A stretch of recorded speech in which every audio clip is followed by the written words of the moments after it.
Mani sauc Ieva. Esmu dzimusi Rīgā, pēc tam atbraucu laukos, tad atkal Rīgā un tad atkal laukos. Rīgā, laukos. Mani deportēja dzīvot pie vecmāmiņas laukos.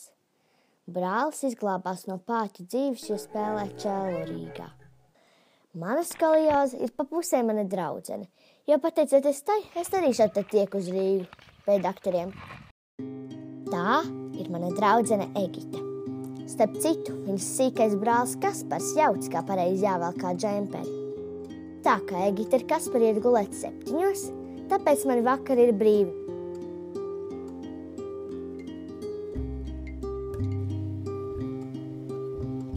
Man ļoti patīk zīmēt. Man patīk zīmēt lodziņas, un es iedomājos, ka katrā lodziņā ir kāda tante, kāds onkulis vai jautri bērni. Tas ir mans nākotnes vīrs, tikai brālis to sačakarēja. Nebūs mans vīrs Ļoša. Pašlaik sveru Kristapu vai Artūru. Visi viens otram vēl laimi. Nē, ir gan mums tāpat kaimiņos viens konkrēts bābietis. Viņai nekad nekas nepatīk, kad viņa kliedz viņai puto mute un viņa ēd bērnus.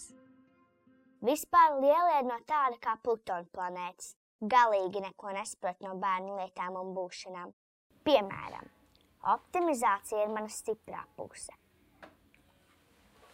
Parunājām ar mammu. Viņa saka, ka izkožļātām ķižlinēm ir cita vieta.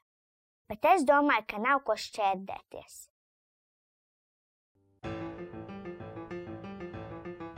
Es ļoti mīlu gatavot ēst.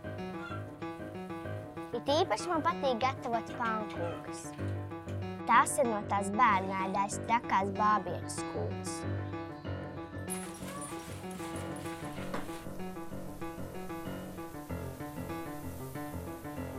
Un tas brīdis.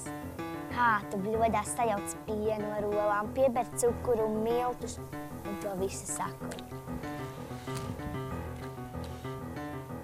Un izcep uz pampas.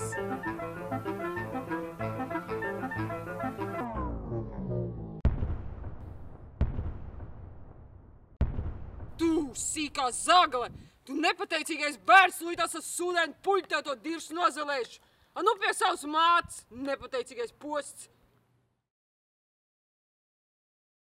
Big pasēdēja kaktā. Parunājām ar mammu un vienojāmies, ka tā vairāk nedarīšu. Nācās nomainīt kulināra profilu. Vienreiz brālis man parādīja teļu, kā onkulis grūstīja tanti. Īsti nesapratu, kāpēc tāds stress, bet pašā tumšākajā manas galvas stūrī nozibēja dūzis. Vārā! Es to pateicu mammai, dienā, kad brālis man salauza degunu. Mamma salauza degunu tētim. Nu labi, gandrīz. Big pasēdēja kaktā. Parunājām ar mammu un vienojāmies, ka tā vairāk nedarīšu. Kasete, kur onkulis grūstīja tanti, pazuda līdz ar galiem.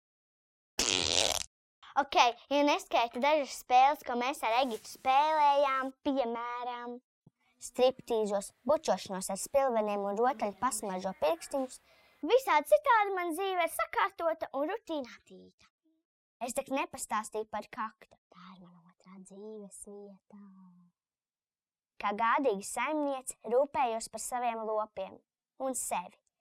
Pats smagākais soda mērs šeit skaitās atrasties multenes laikā, bet durvīm ir pietiekama liela sprauga, tāpēc neesmu nokavējusi praktiski nevienu sēriju. Vienu dienu mums ar Egitu, lāgā nebija ko darīt. Un iezēja mums abām ragi. Iet garām pa ceļu bābietis, un mana mute bez manas atļaujas saka, man ir ideja, davai, ha. Un jā, tieši to izdarījām. Tieši to. Sīkās perdeles, jūs man esat apnikušas vienreiz, man viss ir apnicis. Kakts nebija vairs nekāds kakts, un arī teļuks tika aizbīdīts citur. Pēc tam, kad saposos pati un piepucēju māju, pārbaudīju jaunākās tehnoloģijas, palēnām mans kakts atguva veco izskatu. Nu dievinu takas savas mājas.